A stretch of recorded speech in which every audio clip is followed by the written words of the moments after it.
Hello everyone, today I just wanted to do a quick TouchDesigner tutorial on how to recreate an effect that often we did in SOPs but totally in POPs now, and a common pitfall that there's an easy solution to.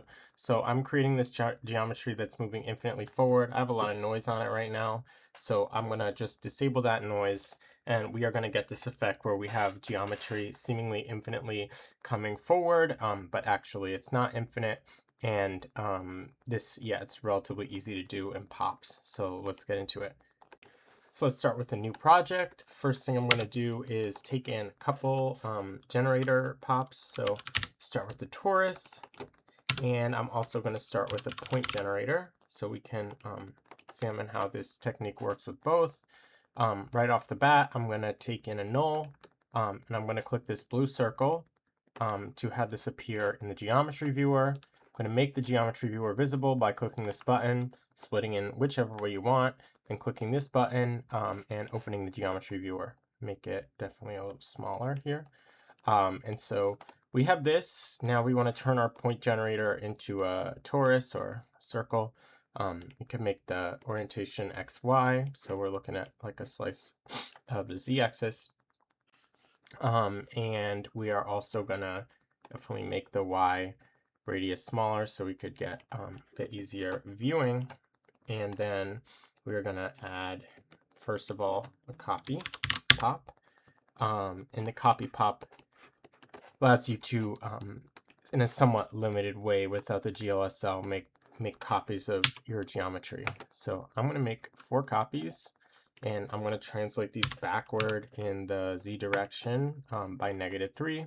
So we have this nice line here. And now the trick is you want these to go forward and just sort of reuse themselves, which will become clear because we're going to use a limit pop, which works pretty similar to other limits in TouchDesigner. The nice thing is, as opposed to SOPs, we could do this easier only when using pops, keep everything that we can on the GPU.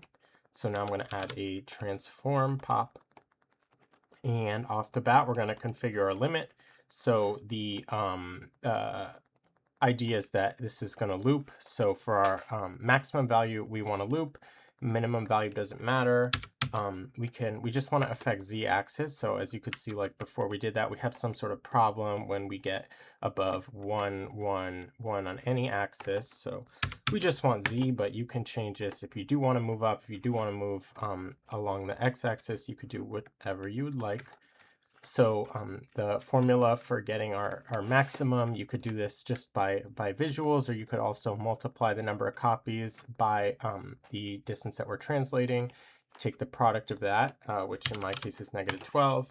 As I saw in another tutorial, you could just reference these two in this parameter and you will be fine. And so as you could see, as soon as we did this, we get some sort of splitting of the torus because it was the radius was a little larger, of course, than 0, just 0 in the z-axis. So you could see we have this sort of split where half of that first torus is translated backwards, half of it is here.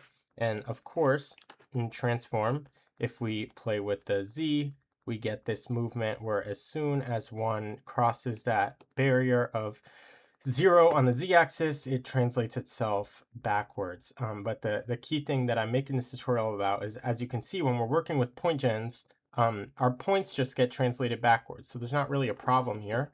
If you're animating this with abs time, which you shouldn't, but I'm going to do right now. And we start this. As you could see, like this looks totally fine. Actually, the way that it cuts off looks nice, in my opinion. But say you want to do this with surface, so we could apply material or do something else that you would like to do with the surface.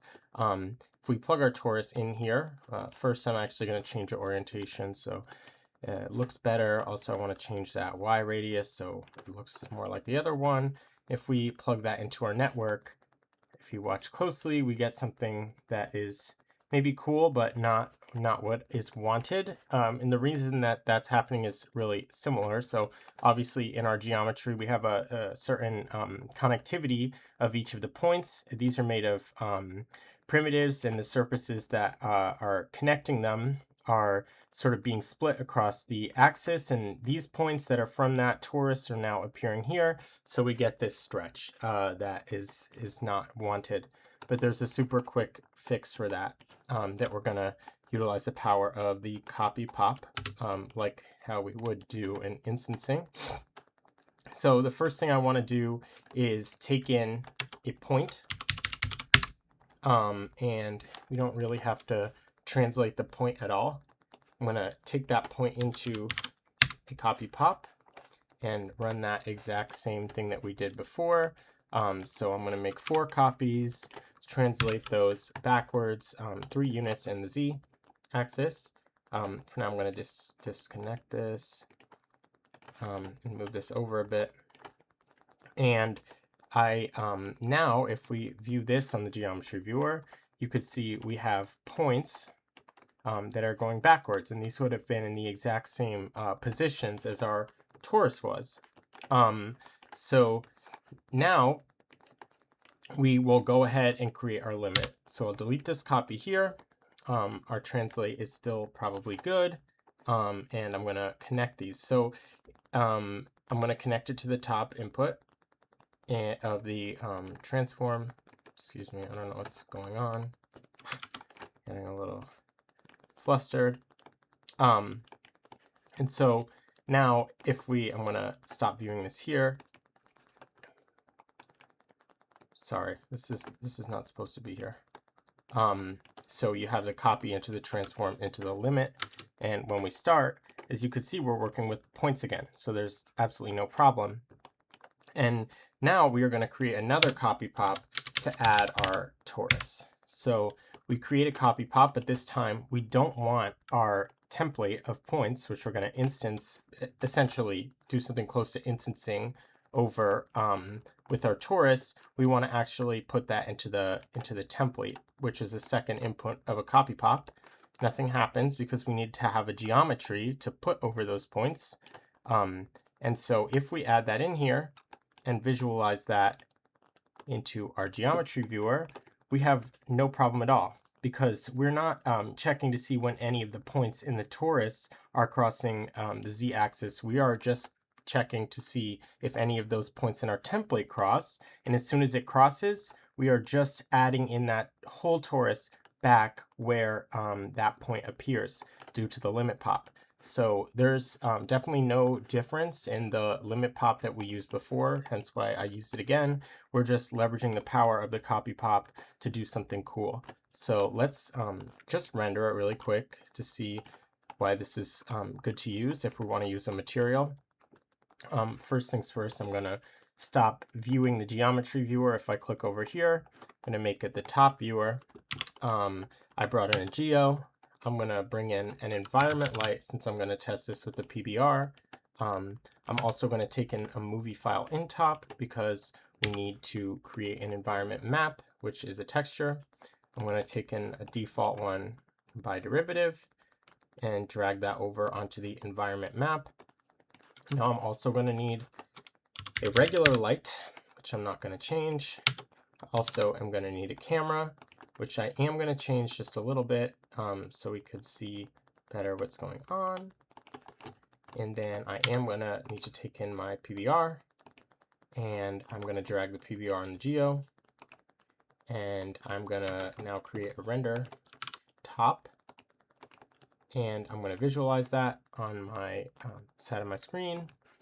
Now we can create a background directly in tops by making sure the alpha is at 1, so there's no transparency, and I'm going to take it into off-white, and it doesn't look great. So for now, I'm going to increase the divisions on my torus. We have 40 and 20. Let's just do 80 and 40 for now. And now I want to turn up my light. Excuse me, I want to change my PBR and change this down so we have a little bit more of the environment light shining through, which looks cool. And I want a little more interesting behavior of the toruses. So I'm going to add in a noise pop, which looks interesting but not good. So whenever we're adding noise, it's good practice. Well, I think it it's good practice to recompute our normals so the light knows what to do when we're rendering. Tend to find that I want my period high when I add noise geometry. So maybe like 3 looks good. I'll move in my camera, and maybe I'll zoom out a little so you like not seeing that spawn as much. You're still seeing it, but it's fine. You obviously would add more copies and position the camera in such a way, or add fog, or add a luma blur to make sure that that last movement is not so obvious. Or you could just position it like this, and now you will never see that last effect, and you could play with your PBR and do whatever you would like with the PBR. Use another material, and that's a tutorial. So you can use this technique. I think works really well for audio reactive visuals if you want to